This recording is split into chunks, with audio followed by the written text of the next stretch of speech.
இளைஞர்கள் அதிகமாக இருக்கிறீர்கள். காதல் என்ற பேச்சில், காதல் என்ற மோகத்தில் இந்த விபச்சாரம் உள்ளே வரும். ஷைத்தான் நேரடியாக விபச்சார விடுதிக்கு உங்களை அழைக்க மாட்டான்.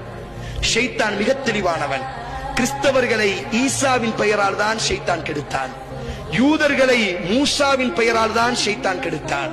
இஸ்லாமிய சமுதாயத்திற்குள் இணை வைப்புகளை முஹம்மது ஸல்லல்லாஹு அலைஹி வஸல்லத்தின் பெயரால், அப்துல் காதரின் பெயரால், சாகுல் ஹமீது நாகூரியின் பெயரால், ஏர்வாடி இப்ராஹிம் ஷாவின் பெயரால், அஜ்மீர் ஹாஜாவின் பெயரால், இஸ்லாத்தின் பெயரால் தான் ஷைத்தான் முஸ்லிம்களை இணை வைப்பின் பக்கம் அழைப்பான். நேரடியா உன்னை வா சிலையை போய் வணங்கலாம், நேரடியா வா சிலுவையை போய் வணங்கலாம், நேரடியா வா சாமியாட்ட போகலாம். இப்படியெல்லாம் ஷைத்தான் ஒரு நாளும் சொல்ல மாட்டான். யாரை நாம் நேசிக்கிறோமோ, யாரை நாம் விரும்புகிறோமோ அவர்களின் பெயரால் தான் ஷைத்தான் எங்களினுடைய வாழ்க்கையில் வந்து விளையாடுவான். இன்னைக்கு இளைஞர்கள் என்ன சொல்றாங்க? இன்றைக்கு அதிகம் இந்த நோய்.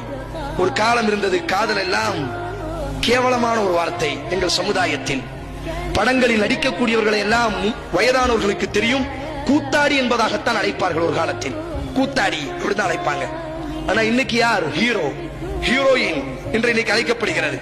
ஒரு 50 வருடத்திற்கு முன்னால் படங்களில் நடிக்கக்கூடிய அந்த பெண்களை எல்லாம் இந்த ஊர் மக்கள் எப்படி அழைப்பார்கள் என்று சொன்னால், கூத்தாடி நிக்காராப்பா, கூத்தாடி பாடுறா, கூத்தாடுறாடா அப்படிதான் சொல்வாங்க. காலம் மாறிச்சு மாறிச்சு மாறிச்சு.